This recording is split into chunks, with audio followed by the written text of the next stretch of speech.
Direction aujourd'hui d'un grand classique qui est le vin de Sauternes. Sauternes étant souvent un compagnon reconnu du foie gras, même si de mon propre avis, c'est pas forcément le meilleur mariage, mais bon, aujourd'hui je vais faire quand même dans le classique. Et là, en l'occurrence, on est sur un Sauternes du domaine Rousset-Péraguet. Le domaine Rousset-Péraguet est un domaine qui n'a rien à voir avec la forêt Péraguet, bien qu'il porte un nom en commun. C'est un domaine qui est la propriété de la famille Dejean. Et je dirais deux mots sur ce vigneron. Donc là, on est sur une demi-bouteille appelée Réserve 2005. De ce que je lis, c'est que le vin est élevé 5 ans en vieille barrique, des vendanges manuelles. Alors, quand vous pensez vin nature, évidemment, vous pensez jamais à Sauternes. Et pourtant, là, nous tenons un tenant du vin nature dans la région de Sauternes, qui plus est en biodynamie depuis quasiment les débuts. Donc là, on est vraiment sur un vin qui est dans la même mouvance des vins sans intrants, sans sulfite ajouté, etc. Mais là, en plein cœur de Bordeaux, d'ailleurs, le domaine compte à peu près 10 hectares. Il y a 8 hectares qui sont sur l'appellation Sauternes. D'autres sont sur d'autres appellations. Barsac en particulier est du côté de Fargues. Mais là, en l'occurrence, quand on parle Sauternes dans ce domaine-là, c'est 33 parcelles différentes. Donc, vous imaginez un peu le travail, tout manuel, vendange manuelle, évidemment, faite dans les règles de l'art. Donc là, on est vraiment sur quelque chose de très différent de ce à quoi on peut être habitué, en tout cas quand on pense au vin de cette appellation. Alors, je crois savoir qu'en fait, d'ailleurs, la- le, le vigneron a décidé de sortir de l'appellation Sauternes il y a quelque temps.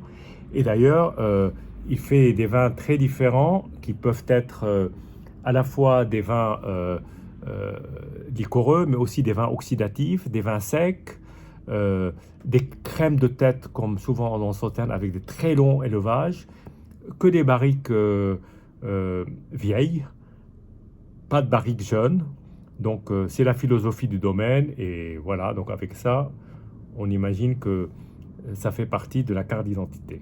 Bien.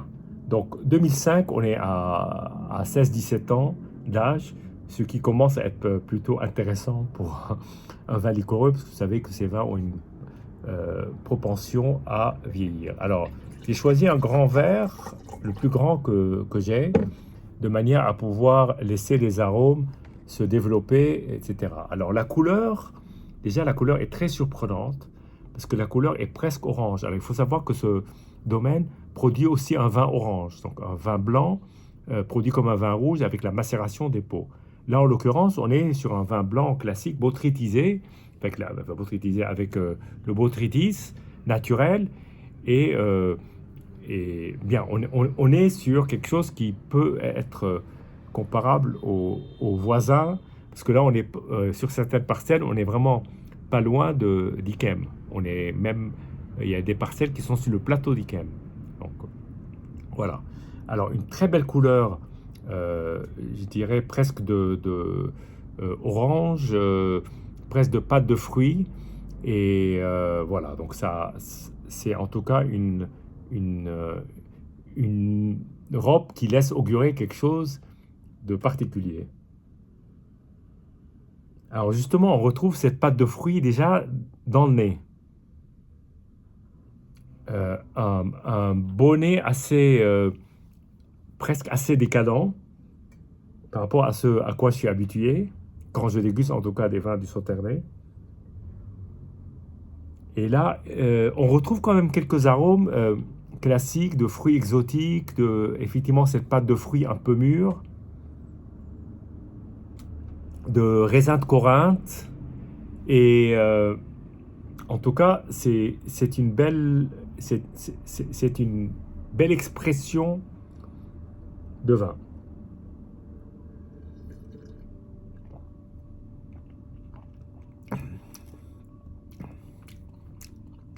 Alors là, c'est très pâte de coin. Mais la première impression que j'ai, c'est vraiment en mon enfance, quand à Beyrouth, on mangeait souvent la pâte de coin. Et là, cette sensation de presque, en tout cas en haut du palais, de cette sensation qui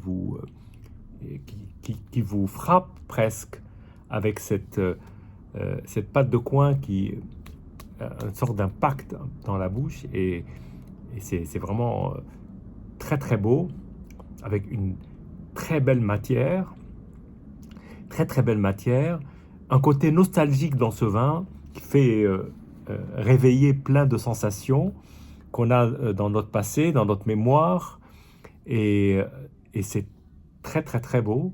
En tout cas, l'impression que là, je viens de le goûter avec vous, la première fois,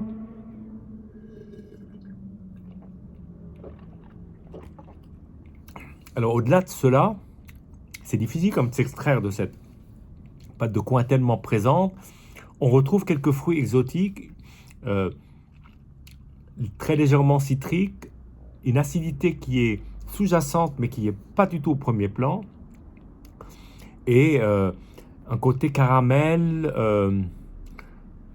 voilà, caramel, très légèrement vanillé, et puis une si belle longueur en bouche qu'on en est pantois, en tout cas une très très très belle longueur en bouche.